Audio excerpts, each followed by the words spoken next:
오늘은 이 부르심과 보내심 또 은혜 30주년 기념 주일을 맞이해서 우리 교회 3대 담임 목사님이셨던 엄기영 목사님께서 말씀을 전해 주시겠습니다. 우리 엄기영 목사님은 2002년부터 2022년까지 약 20년간 우리 교회 담임 목사로 교회를 귀하게 섬겨 주셨는데, 우리 교회가 붕괴의 역사를 이룬 일에 아주 하나님께 귀하게 쓰임 받은 하나님의 귀한 종입니다. 오늘 말씀 듣기 전에 본 말씀을 같이 합독하도록 하겠는데요. 마태복음 16장 18절입니다. 한 구절인데 우리 같이 힘있게 읽도록 하겠습니다. 마태복음 16장 18절 같이 읽겠습니다. 시작. 또 내가 네게 이르노니 너는 베드로라. 내가 이 반석 위에 내 교회를 세우리니 음부의 권세가 이기지 못하리라. 아멘. 오늘 내 교회를 세우리니 라는 제목으로 말씀 전해줄 때 큰 은혜 받으시기 바랍니다. 목사님 나오실 때 한번 큰 환영의 박수를 해주시기 바랍니다.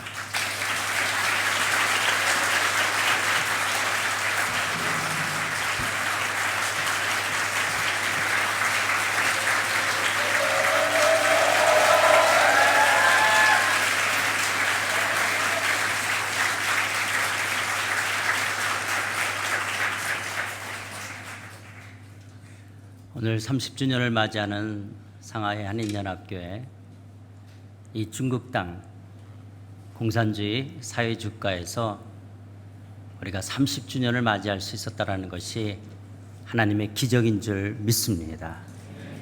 특별히 코로나로 3년 동안 우리가 자유롭게 모일 수가 없었는데, 우리가 이 시간에 이렇게 또 다시 함께 모여서 하나님을 예배할 수 있다는 것, 이것이 기적인 줄 믿습니다. 우리 한번 옆에 계신 분들하고 인사 나눕시다. 당신이 기적의 주인이십니다. 당신이 기적의 도구입니다. 당신이 기적의 주인이 아니라 증인이었습니다. 증인이었습니다. 당신이 기적의 증인입니다. 그렇죠. 우리 상하이 한인연합교회 30주년 오늘까지 인도하신 우리 에베네셀 되신 하나님 앞에 한번 우리 영광의 찬양의 박수를 올려드릴까요? 할렐루야!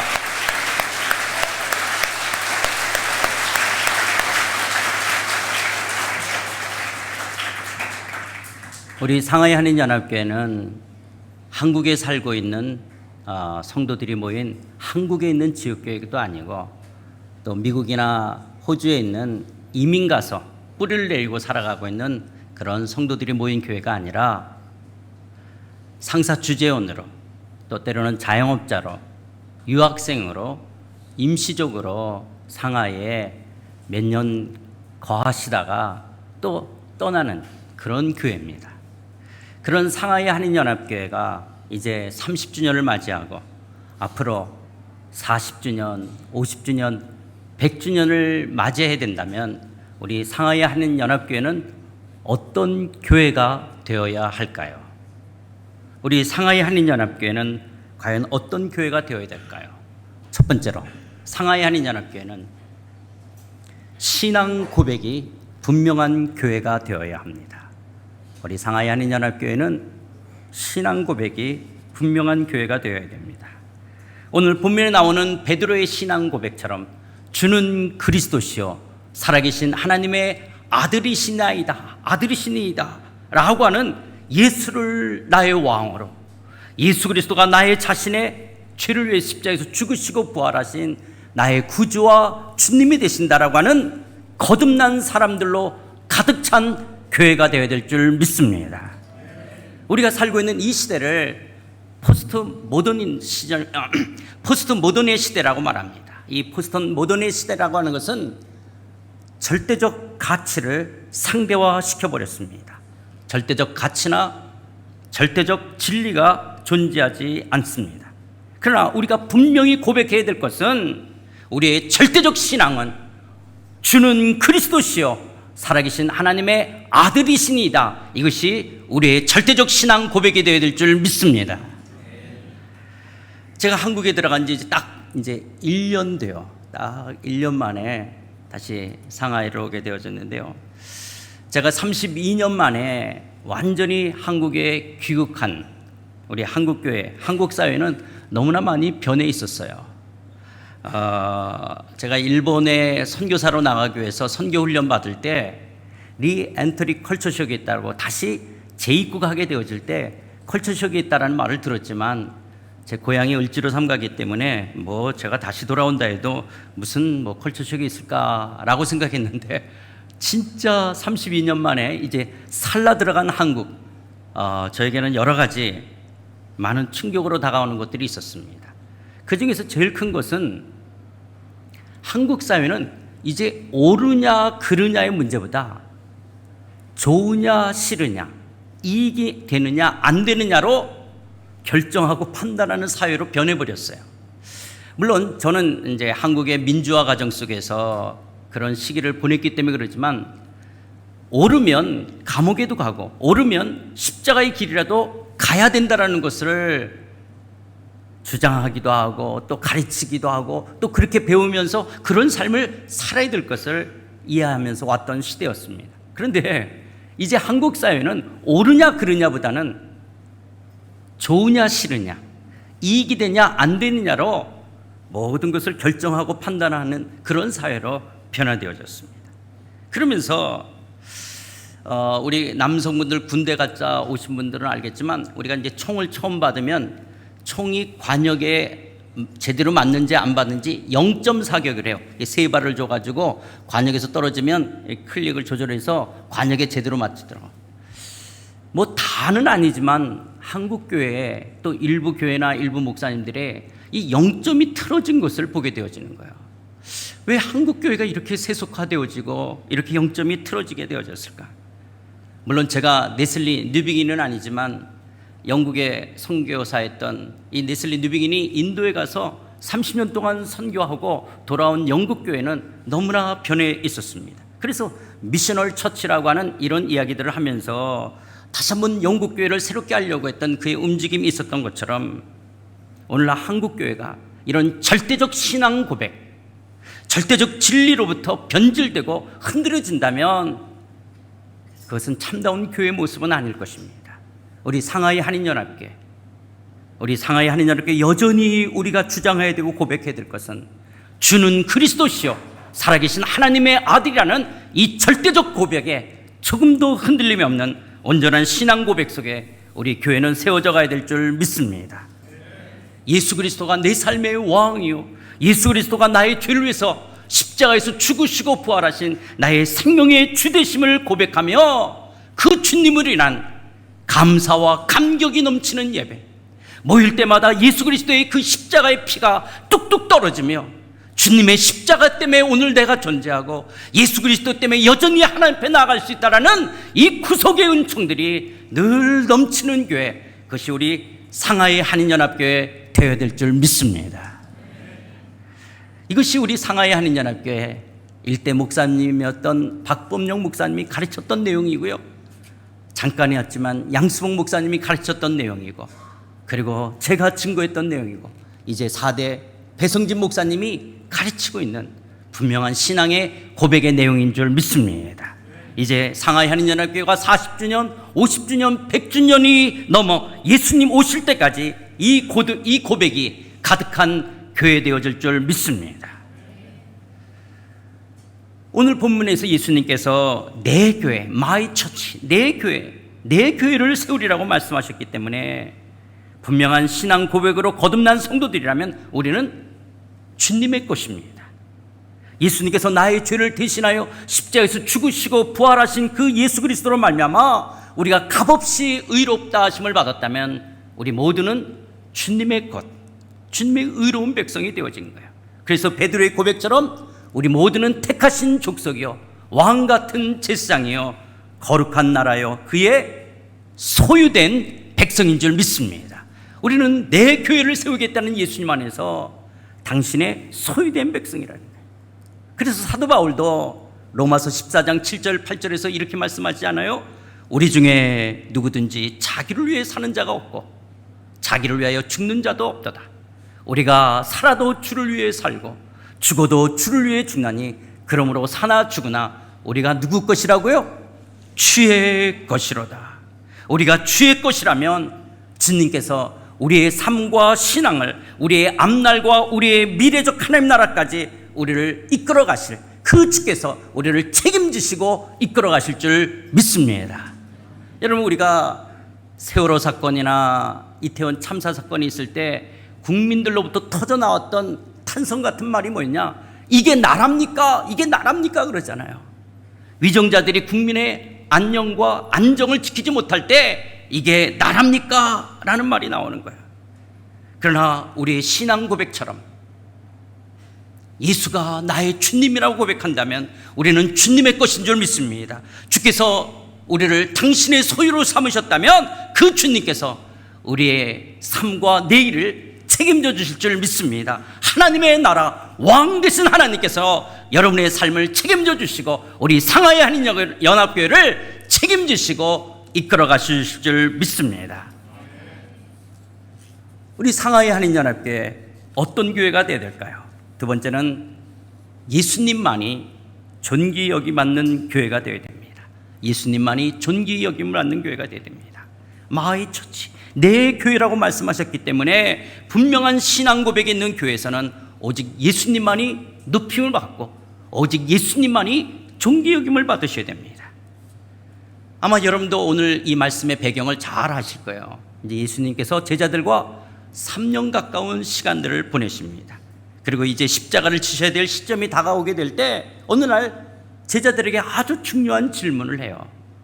사람들이 나를 누구라 하더냐? 사람들이 나를 누구라 하냐? 그러니까 제자들이 세례 요한이 부활했다라고 말하는 사람도 있습니다. 어떤 사람은 예레미야, 엘리야 선지자 중에 하나라고 말합니다. 그러자 예수님께서 제자들을 향해 그럼 너희는 나를 누구라 하느냐? 너희는 나를 누구라 하냐? 그럴 때 베드로가 주는 그리스도시요 살아계신 하나님의 아들이라고 고백할 때 예수님께서 너무나 기뻐하시면서 바요나 시몬아 내가 복이 있도다. 이것을 내게 알게 한 것은 혈육이 아니라 하늘에 계신 내 아버지라고 말씀하지 않습니까? 베드로의 어떤 깨달음이 아니라 베드로의 어떤 이성적 탐구가 아니라 이것을 알게 하신 이가 하나님이시라고 말씀하십니다. 그런데 주는 그리스도시요라고 베드로가 고백하잖아요. 그리스도라는 말은 기름 부음을 받은 메시아, 기름 부음을 받은 자, 메시아라는 뜻 아닙니까? 그런데 여러분 구약 시대 때 기름 부음 받은 사람들이 누가 있었죠? 왕, 또 선지자, 제사장, 이분들이 기름 부음을 받은 사람들이 아니었습니까? 그러나 구약 시대 때 왕이 세워질 때마다 참된 왕이 없어서 아파하고 힘들어하고 신음하지 않습니까?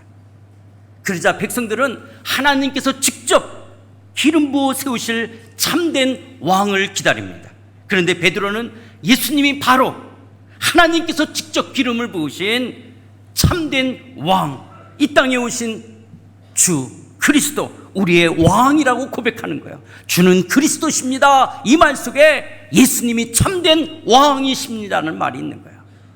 또 구약시대 때 거짓 선지자들이 그 왜곡된 길을 걷게 하는, 그래서 백성들이 하나님이 직접 기름 부은 그 선지자가 오기를 기다렸던 거예요. 또 구약의 제사장들은요 자신의 불완전한 모습이 있기에 제물을 들고 나아가야 되는 거예요.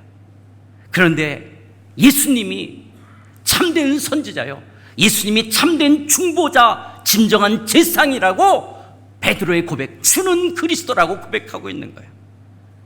우리가 그토록 기다렸던 예수, 우리의 참된 왕, 우리의 참된 선지자, 우리의 참된 제사장이라고 베드로가 고백하는 거예요. 그러니까 예수님이 너무 기뻐하시면서 이것을 알게 하시니가 하나님이라고 이야기하는 거예요.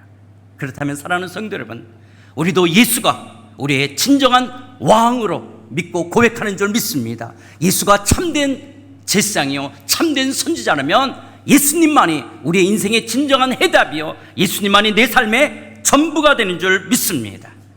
그 예수가 교회의 머리, 교회의 주인이시라는 거예요. 이 반석 위에 나의 교회를 세우겠다. 이 반석에 대해서 신학자들이 여러 가지 견해들이 있지만 우리 개신교 신학자들은 이 반석을 베드로의 고백이라고 이야기합니다. 이 베드로의 분명한 신앙 고백, 주는 그리스도시요 살아계신 하나님의 아들이라는 이 분명 분명한 신앙 고백 위에 우리의 교회는 세워졌습니다. 그렇다면 교회는 결코 건물이 아니라고 하는 거예요. 교회는 어떤 조직이나 제도나 시스템이 아닙니다. 교회는 주는 그리스도시요 살아계신 하나님의 아들이라는 이 고백하는 성도들의 모임이 진정한 교회인 줄 믿습니다. 여러분, 우리 상하이 한인연합교회가 지난 30년 동안 이런 예배 처소, 장소 문제로 늘 어려움이 있었어요. 아까 우리 30년 역사, 우리 그림을 이렇게 영상을 보게 되어지면 우리 이 예배당이 원래 6층이었잖아요. 이렇게 그러다가 이게 지금 철거돼서 진 같은 모습 이렇게 된 거 아니겠습니까?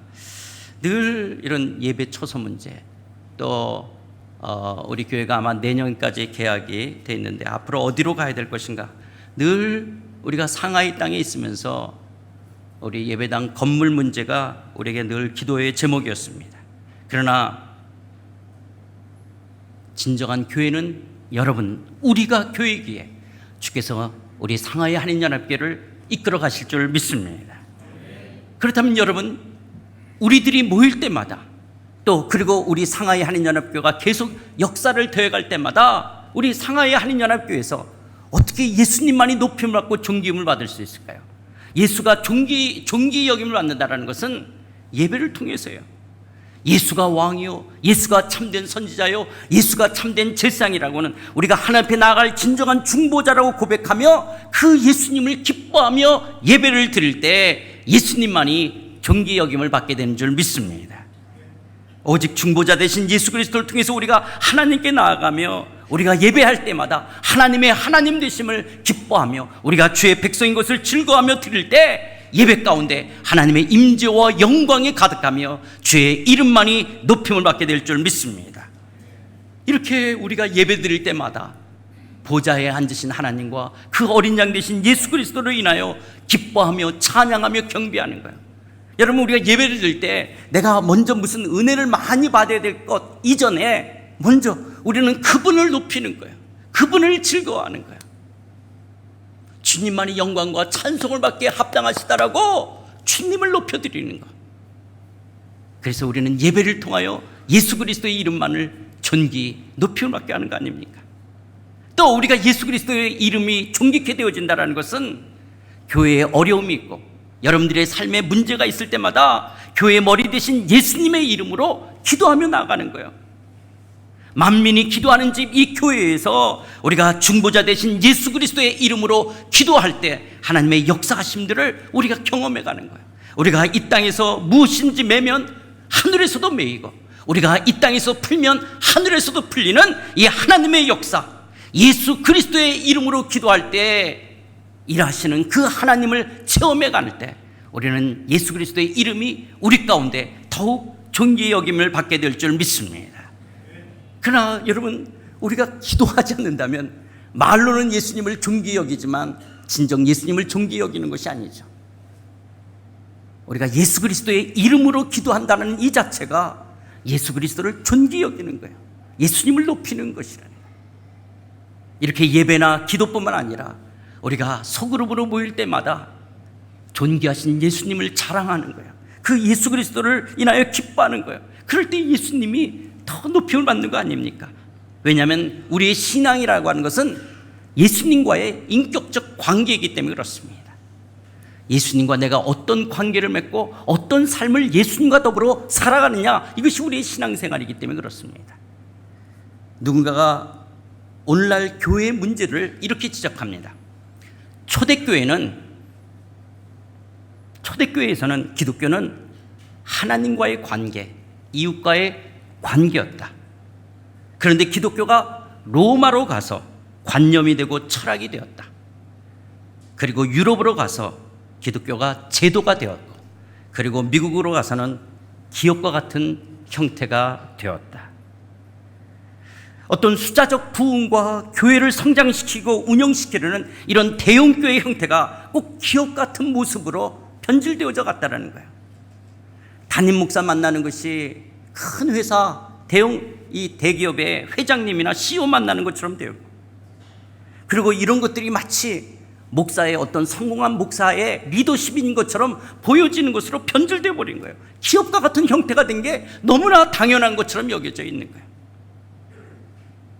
교회에서는 오직 예수님만이 높임을 받고, 교회에서는 오직 예수님만이 존귀 여김을 받으셔야 되는 거예요. 교회에서는 목사도 장로도 권사도 집사도 교구장도 순장도 아닌 오직 예수님만이 높임을 받는 거예요.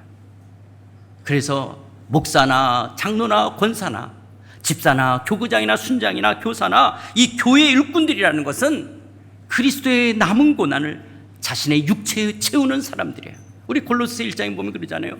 그리스도의 남은 고난을 사도 바울이 자기 육체에 채우는 교회의 일꾼이 된다는 거예요. 예수님 재림하실 때까지 그리스도인들은 하나님 나라의 already not yet, 이미와 아직 속을 살아가야 되는 거예요. 그래서 예수님, 교회의 머리이신 예수님은 승리하셨지만, 승리하고 존귀케 됐지만 예수님의 몸인 성도들은 아직까지 이 땅에 있어야 된다는 거예요. 예수님이 재림하실 때까지. 이것이 그리스도의 남은 고난이에요. 그래서 교회 일꾼들은 이 땅에 머물러 있는 이미와 아직을 살아가는 성도들 안에서 예수 그리스도로 살아가도록, 예수 그리스도로 존귀히 여기며 살아가도록 그들을 말씀으로 온전케 하는 것, 이것이 교회 일꾼들이 해야 될 일들입니다. 그러기에 교회 가운데 속에서는 사람이 높아지는 게 아니에요.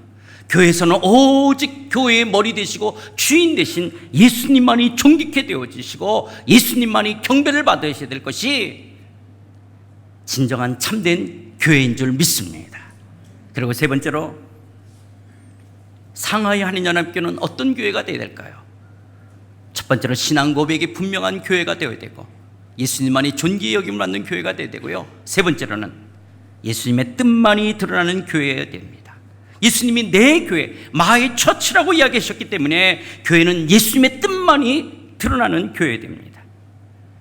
우리 제자 훈련하는 교회들은 교회의 정의를 이렇게 내립니다. 교회란 세상으로부터 부름받은 하나님의 백성인 동시에 세상으로 보내심을 받은 그리스도의 제자들이라. 교회란 세상으로부터 부름받은 하나님의 백성인 동시에 세상으로 보내심을 받은 그리스도의 제자들이라고 우리는 정의를 내립니다.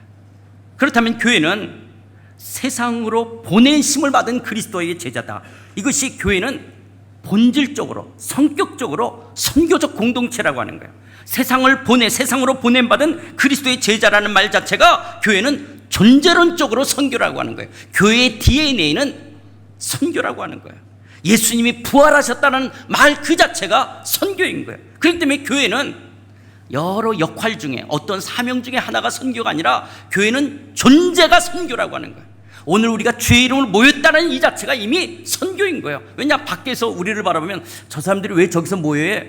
예수님이 부활하셨대. 이 말 자체가 선교를 하고 있는 거예요. 그래서 우리 교회는 하나님의 나라를 이 땅에 실현시켜가는 공동체로서 우리는 이 선교적 사명을 갖고 있다고 하는 거예요. 여러분, 골로새서 1장 13, 14절, 제가 여러분들에게 참 많이 강조했던 성경 구절 중에 하나가 이 골로새서 1장 13, 14절인데요. 그가 우리를 흑암의 권세에서 건져내사, 가장 중요한 성경 구절이 빠졌네요. 그가 우리를 흑암의 권세에서 건져내사 그의 사랑의 아들의 나라로 옮기셨으니 그 아들 안에서 우리가 속량 곧 죄사함을 얻었도다. 주 예수를 믿으라. 그러면 너와 내 집이 구출되리라, 구조되리라. 여러분, 예수를 믿어서 우리와 우리 집이 구출된다는 게 어디로부터 구출, 구조, 구원된다라는 거예요? 흑암의 권세, 사망의 권세, 죄의 저주와 형벌로부터 건져내는 거예요. 구조한다, 구출해, 구원하셔서 예수, 하나님의 사랑의 아들의 나라, 예수의 나라로, 예수가 왕이 돼서 다스리는 나라로 옮겨진 것을 우리가 구원받았다, 죄사함 받았다라고 이야기하는 거 아닙니까? 그렇다면 그리스도인들의 신앙의 생활이라는 것은 그 예수님의 다스림을 받는 것이 우리의 신앙의 생활인 거예요. 그래서 예수님의 다스림, 예수님의 그 통치에 순종하며 살아가는 거예요. 그렇다면 교회는 하나님의 뜻이 무엇인지, 주님의 뜻이 무엇인지를 잘 분별해서 그 뜻을 이루어드리는 것이 교회 공동체의 가장 중요한 일 중에 하나라는 거예요. 그렇기 때문에 여러분, 우리가 주님의 이름으로 모인 교회의 최고 의결기관이 교인총이고, 또 목사와 장로가 모인 당회 속에서 가장 중요한 일은 뭐냐? 그 어떤 것보다 하나님, 우리 교회를 향한 주님의 뜻이 무엇인지를 늘 묻는 거예요. 주님의 뜻이 무엇인지를 묻는 거예요. 두렵고 떨림으로 이 교회의 머리 되신 주님의 뜻만이 온전히 드러나기를 기도하며 성도들을 섬겨가는 거예요. 또 성도들의 삶 속에서도 주님의 뜻만이 드러나기를 바라며 나아가는 거예요.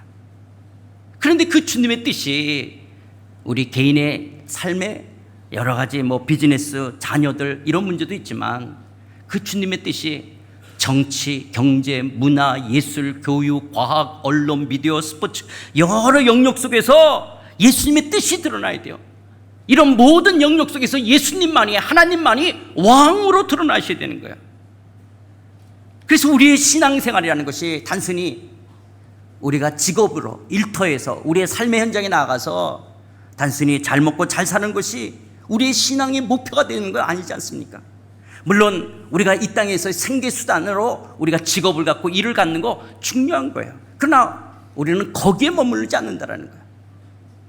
또 우리 교회가 위로를 받고 또 어떤 격려를 받고 축복을 많이 받는 거, 이것도 우리의 신앙생활에 중요하지만 거기에 머무는 것이 아니에요. 우리의 신앙생활이라는 것이 단순히 먹고 사는 생계수단이나 성공하는 어떤 입신양면이나 위로받고 또 어떤 격려받고 축복받는 거기에 머무는 그런 저급한 종교가 아니라 우리의 신앙이라는 것은 하나님의 형상으로 회복되어가는 고급한 종교예요.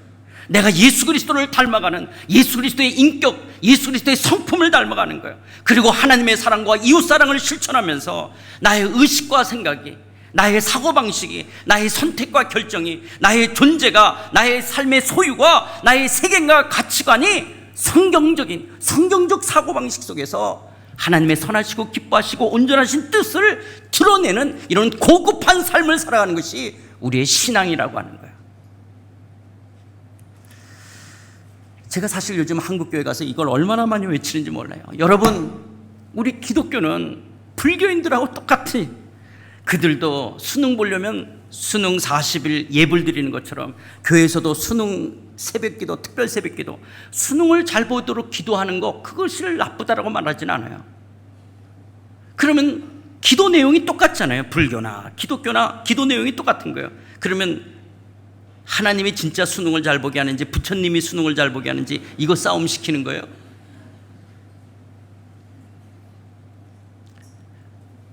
우리 먹고 사는 문제, 또 우리가 위로와 격려를 받는 거, 이거 굉장히 중요해요. 이 땅의 삶이 얼마나 어려워요. 또 제 자신도 하나님의 축복이 없었다면 여기까지 올 수가 없었어요. 그러나 거기에 머무는 것은 아니라는 거예요. 조금 전에 말씀드렸던 것처럼 우리는 하나님의 형상으로 회복되어져 가는 자들이에요. 우리는 예수님의 인격이 나의 성품이 되어지고 나의 인격이 되어지는 거예요. 그리고 나의 의식과 생각이, 나의 선택과 결정이, 나의 세계관과 가치관이 성경적 사고방식으로 변화되어져서 하나님의 선하시고 기뻐하시는 온전하신 뜻을 내 삶 속에서 드러내는 거예요. 우리의 가정과 일터 속에서 그분의 뜻을 드러내는 것, 이것이 우리의 신앙생활이라고 하는 거예요. 그렇기 때문에 그리스도의 삶은 주일날 예배로 끝나는 것이 아니라 이제 우리가 하나님의 하나님 되심을 우리가 예배를 통해서 고백했다면 우리의 삶의 현장에 진정한 영적 예배자로 나가는 거예요. 그래서 가정에서, 일터에서 하나님의 하나님 되시도록 우리의 삶을 드리는 거 아닙니까? 그래서 그분의 뜻을 이루는 거예요. 그런데 그 하나님의 뜻 가운데 특별히 이 시대에 하나님이 하신 일은 뭐냐? 민족을 이동시키고 있는 거예요. 여러분, 지난 15년 동안 세계 선교로 인해서 이렇게 막 흥분하는 선교사들이 별로 없어요. 세계 선교가 다 침체되고 있어요. 그럼 하나님은 아무 일도 안 하고 계시냐? 아니에요. 하나님께서는 민족을 이동시키고 있어요. 시리아 난민 사람들이 난민으로 이동되지 않았다면 독일에 와서 100명이나 모이는 그런 시리아 교회가 2개나 생길 수가 없었겠죠. 한국이 단일 민족이라는 걸 얼마나 많이 옛날에 이야기했어요.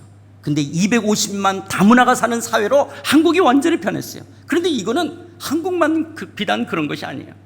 다 대도시는 값싼 노동력으로, 결혼으로, 여러 가지 이유로 이제 완전히 민족들이 섞인 거예요. 그 섞인 사람들이 내 일터 속에서 만나는 거예요. 그렇기 때문에 여전히 밖으로 나가는 선교사, 그런 선교는 이루어져 가야 되지만 이제는 선교는 내 직장, 내 옆으로 와 있는 이주자들, 내 옆으로 와 있는 이민자들, 내 옆에 와 있는 다민족, 이 타문화 사람들에게 어떻게 그리스도의 복음이 증거되어지자는 거예요. 제가 한국 들어가서 충격받은 것 중에 하나가 뭐냐, 저는 이제 총신인데요, 총신이 미달이 됐다는 거예요, 신대원이. 근데 총신만 그런 것이 아니라 신학교 신대원들이 다 미달이라는 거예요. 통합 측의 장신만 미달이 아니었대요. 그런데 거기는 아예 미달일까 봐 정원을 좀 줄였대요. 그러니까 결국은 다 미달인 거야. 다 미달인 거야. 그리고 선교사 후보생들이 별로 없는 거예요. 그런데 올해 이제 비즈니스 애드미션 BAM 컨퍼런스가 있고 포럼이 있었어요. 와, 그 비즈니스 컨퍼런스와 포럼에 가서 발표자들이 나오는 거예요. 그 발표자들이 와, 저 사람 어쩌면 옛날 같았으면, 이제 이전 같으면 다 신학교 가고 선교사 나갈 사람들이 전부 어디가 있냐? BAM 현장에 가 있는 거예요. 일터 현장에 가 있는 거예요. 다 창업을 통해서 하나님의 나라를, 선교를 일터 속에서, 선교 속에서, 비즈니스 속에서 이뤄가려고 하는 사람들이에요. 여러 가지 다양한 아이템들 속에서 이루어지는 모습 보면서 그렇구나, 하나님은 여전히 일하시는 거예요. 지금 이 코로나 3년을 통해서 하나님은 지구촌을 판을 바꾸셨는데 자꾸 이 판이 바뀌었다는 걸 생각하지 않고 코로나 이전으로 돌아가려고 그러는 거예요. 여러분, 이전으로 돌아갈 수도 없고 또 돌아가서도 안 되는, 하나님께서 이 코로나를 통해서 이 지구촌을 판을 바꾼 이 새로운 판에 어떻게 하나님의 뜻이 이루어져 갈 것인가를 생각하는 거예요. 지금은 BAM, 비즈니스 애드미션을 통해서 선교가 이루어지는 거예요. 여러분의 직업, 여러분의 일터 속에서 하나님 나라가 이루어져 가는 거예요. 단순히 내가 먹고 사는 생계수단이나 내가 입신양면으로 해서 직장에 나가고 일을 하는데 머무는 것이 아니라 내가 하나님 이 일터 속에서 어떻게 주님의 나라, 주의 뜻을 이루어갈 것인가, 어떻게 선교적 사명을 이루어갈 것인가, 내 일터 안에 들어온 타문화권 사람들에게 어떻게 그리스도의 복음을 증거할 것이냐라고 하는 거예요. 그렇기 때문에 교회는 모일 때만이 아니라 여러분의 삶의 현장이 교회를 이루어가는 거 아닙니까? 워싱턴의 제4장로교회를 담임했고 미국의 상원의원의 채플린 원목을 했던 리차드 해버슨이라는 목사님이 계셔요. 이 목사님이 하루는 이제 워싱턴 상공을 비행기를 타고 가시다가 마침 창가에 앉았으니까 자기가 목회하는 교회를 한번 보고 싶었어요. 창가에서 이렇게 밑으로 내려다보고 있는데 그 뾰족한 고딕체로 된 교회 건물을 찾는데 잘 보이질 않더라는 거예요. 그런데 별안간 그 비행기에서 내려다보면서 지금 이 순간에도 자기 교인 중에서 그 워싱턴의 칠드런 하스피털에서 의사로, 간호사로 일하는 성도가 보이는 거예요. 아니 뭐 직접 보는 그 건물이 보이는 거예요. 또 그 펜타곤 국방성에서 일하고 있는 성도들, 조지타운 대학에서 일하는 자기 성도들을 바라보면서 그래, 지금 저 밑에 보이는 저 비즈니스 현장 가운데 살아가고 있는 저기 있는 우리 교회 성도들, 그래 저들이 교회야. 우리가 주일날 한 번 모이는 것으로 우리 교회가 아니라 저들이 지금 비즈니스 현장 속에서, 자신의 일터 현장 속에서 정치, 경제, 문화, 예술, 교육, 과학, 언론, 미디어, 스포츠 여러 영역 속에서 하나님의 나라를 이루어가는 저들이 나의 교회 성도들이야. 내가 저들을 목양하는 자야 라고 하는 사실을 깨달으면서 그가 한번 소리를 지를 뻔했다라고 하는 것이 글로 나오지 않습니까? 여러분, 우리 상하이 할인연합교회가 오늘 주일로 모이는 것으로 끝나는 것이 아니라 하나님이 여러분들이 이 중국 땅에 살라고 하신 그날까지 여러분이 이 땅에서 단순히 그냥 먹고 살기 위해서, 돈 벌기 위해서 모인 것이 아니라 하나님 이 중국 땅을 향하여 하나님 나를 통해서 하실 일은 뭡니까? 내 직장 속에서, 내 일터 속에서 주께서 하고자 하시는 뜻이 무엇입니까? 하나님 나를 통하여, 이 회사를 통하여 주님의 나라 이루어가기를 합니다. 그리스도의 복음이 이 땅에 증거되어지고 열방에 증거되기를 원한다라고 여러분들이 홍중로를 거닐고 우중로를 달려다니고 구배를 왔다 가시고 푸동과 이 상하이 땅과 이 중국 땅을 다닐 때 상하이 할인연합교회 진정한 교회는 여러분들인 줄 믿습니다. 여러분을 통해서 하나님의 나라는, 하나님의 뜻은 온전히 이루어질 줄 믿습니다. 그렇다면 우리 상하이 할인연합교회 앞으로 40주년, 50주년, 100주년을 맞이할 우리 상하이 할인연합교회는 분명한 신앙 고백이 있고, 그리고 예수님만이 존귀히 드러나며 예수님의 뜻만이 이루어지는 교회 되어져야 될 줄 믿습니다.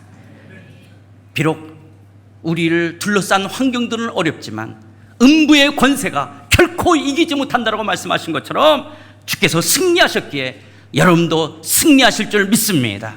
그리고 빌립보서 1장 6절 말씀처럼 너희 안에서 착한 일을 시작하신 이가 그리스도 예수의 날까지 이루실 줄을 우리가 확신한다는 이 말씀처럼 주께서 그리스도의 날까지 여러분을 붙들어 줄 줄 믿습니다. 우리 상하이 하는 연합교를 인도해 줄 줄 믿습니다. 이 주님으로 승리해 가시는 여러분들이 다 되시기를 주의 이름으로 축원드립니다. 기도하시겠습니다. 하나님 아버지, 내 교회를 세우시겠다고 말씀하신 그 주님의 말씀처럼 상하이 한인연합교회 주의 교회인 줄 믿습니다. 하나님, 주는 그리스도시요 살아계신 하나님의 아들이라는 이 변치 않는, 변질 수 없는, 그리고 변질되어져서 안 되는 이 절대적 신앙 고백 위에 우리가 모일 때마다 신앙의 감사와 감격이 넘치며 예수 그리스도의 존귀함이 드러나게 하여 주시옵시고 주님의 뜻만을 온전히 이루어드리는 상하이 한인연합교회 되게 하여 주시옵소서. 세우신 배성진 목사님을 기름 부어 축복해 주시고 장로님들을 축복해 주시고 온 재직과 더불어 교구장과 순장과 교사들을 축복해 주셔서 하나님, 우리의 부르심의 현장, 우리의 일터 속에서 주의 나라, 주의 뜻 이루는 놀라운 역사가 우리의 상하이 한인연합교회를 통해서 이 중국 땅과 열방을 섬겨가는 모습으로 드러날 수 있도록 이 재단을 복되게 하여 주시옵소서. 예수님의 이름으로 기도드리옵나이다. 아멘.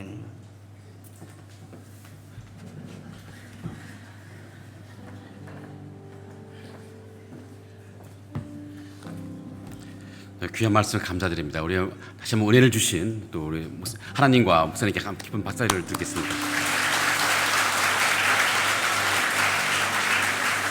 우리 다 같이 일어나셔서 우리를 사용하셔서 찬양하신 다음에 목사님 축도를 마치도록 하겠습니다.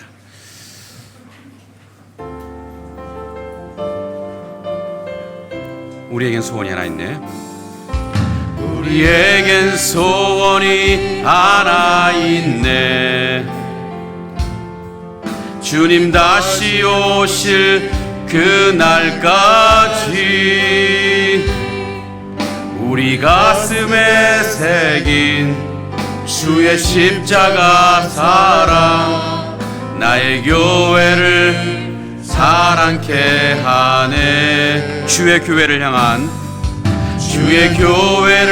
향한 우리 마음, 희생과 포기와 가난과 고난, 하물며 죽음조차 우리 막을 수 없네. 우리 교회는 이 땅의 희망. 교회되게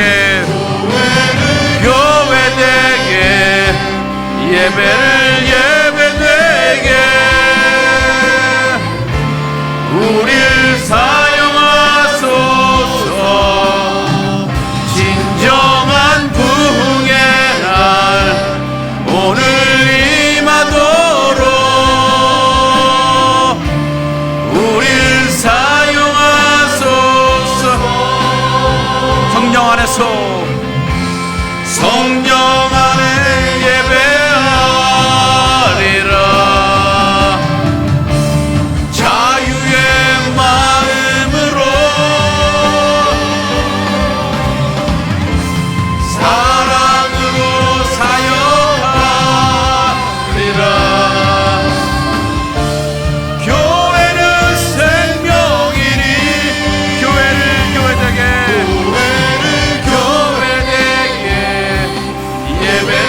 예배되게 우릴 사용하소서. 진정한 부흥의 날 오늘 임하도록